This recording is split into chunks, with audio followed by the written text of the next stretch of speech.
Baterai gamepad tiba-tiba habis pas lagi asik ngegame, baterainya bocor, input button delay, itu adalah beberapa hal yang nggak bakal kalian alamin kalau pakai gamepad ini.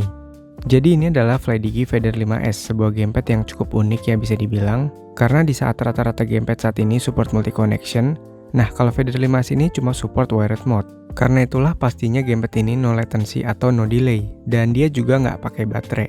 Karena nggak pakai baterai, otomatis bobotnya ini lebih ringan dibanding gamepad-gamepad wireless lain. Terbukti kalau gue bandingin sama FlyDigi Fader 5 Pro, Fader 5S ini kerasa lebih enteng. Tapi meskipun begitu, build quality-nya tetap solid, button-buttonnya presisi, empuk, kemudian feel grip di tangan juga enak dan nyaman, nggak ada bagian-bagian yang kerasa ringkih. Sekilas kalau dilihat, desain FlyDigi Fader 5S ini benar-benar mirip sama Fader 5 Pro. Mulai dari pemilihan warna, tekstur finishing di body, sampai ke penempatan garis lampu LED di sisi bawah gamepadnya ini. Tapi kalau diperhatiin lebih jauh, sebenarnya banyak kok perbedaannya. Kayak misalnya yang udah kelihatan jelas yaitu logo sekaligus button on off di Fader 5 Pro itu berlogo FlyDigi, sementara di Fader 5S ini logonya adalah logo Xbox.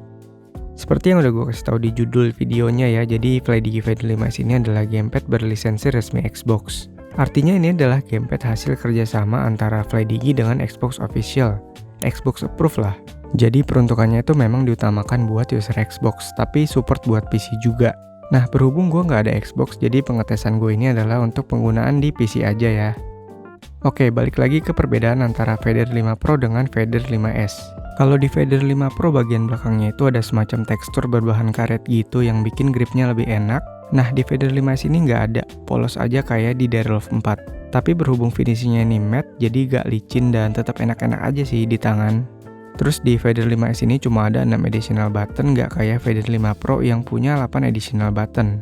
Yang nggak ada di Fader 5S ini adalah button pedal M3 dan M4-nya. Buat gue personally ini bukan isu sih, karena di video review FlyDigi Fader 5 Pro, gue juga sempat bilang kalau gue tuh jarang banget pakai button M3 dan M4-nya, dan biasanya tuh gue lepas juga.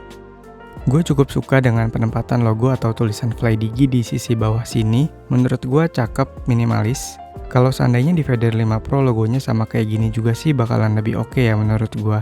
Kemudian perbedaan selanjutnya yang benar-benar kelihatan adalah kita bakal dapat port jack audio 3,5 mm di Fader 5S. Plus ada mute button untuk mic juga di sebelah kanannya dan di sebelah kiri ada FN button.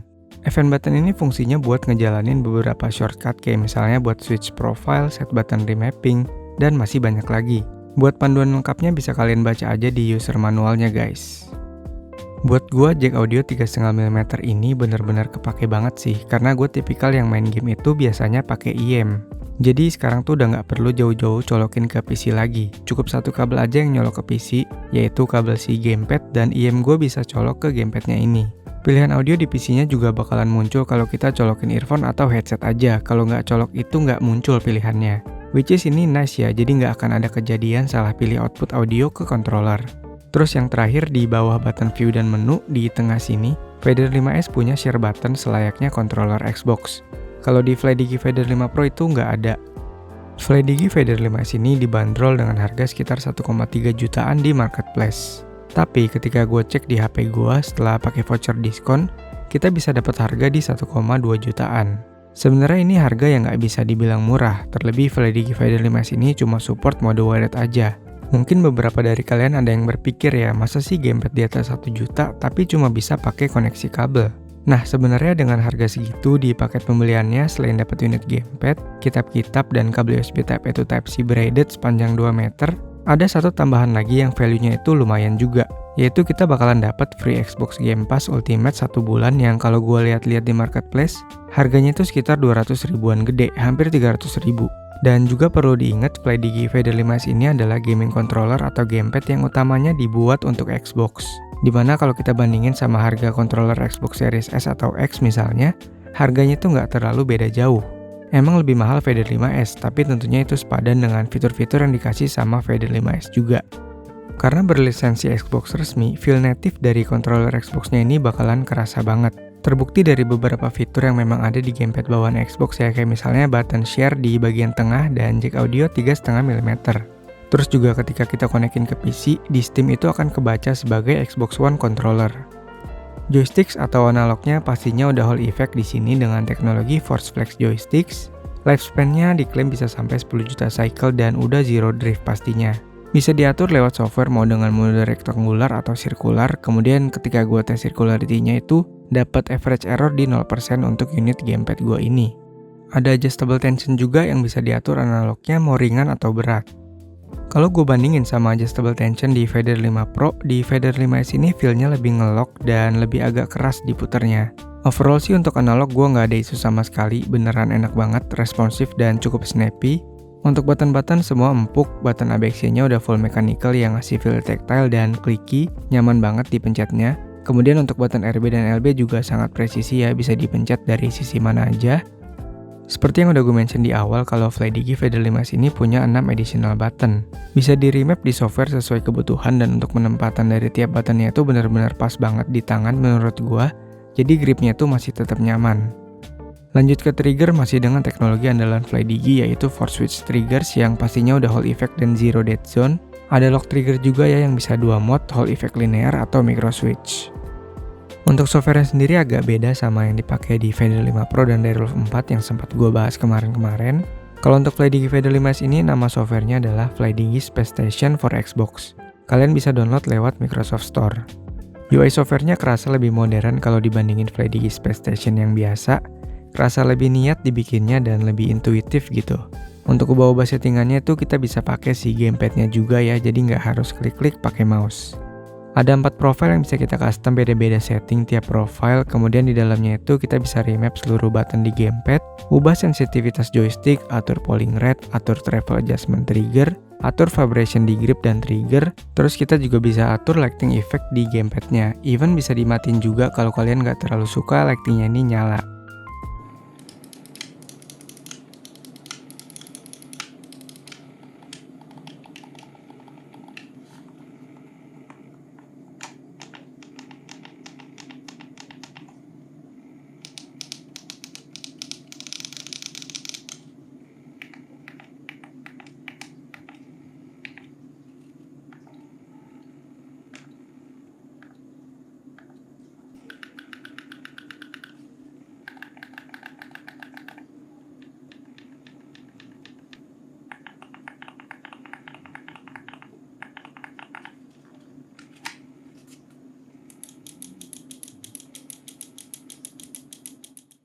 Meskipun secara spesifikasi di atas kertas polling rate gamepad ini hanya 250 Hz, tapi berdasarkan pengalaman gue ketika gue main game itu masih nyaman-nyaman aja.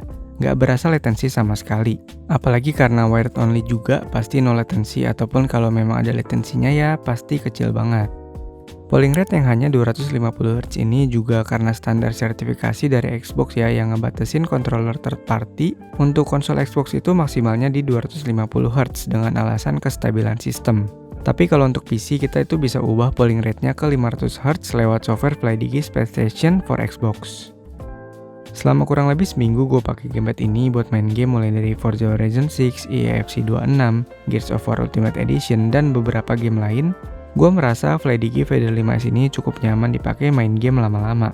Salah satu alasannya mungkin ya karena bobotnya yang nggak terlalu berat karena dia ini wired only, jadi nggak ada baterai.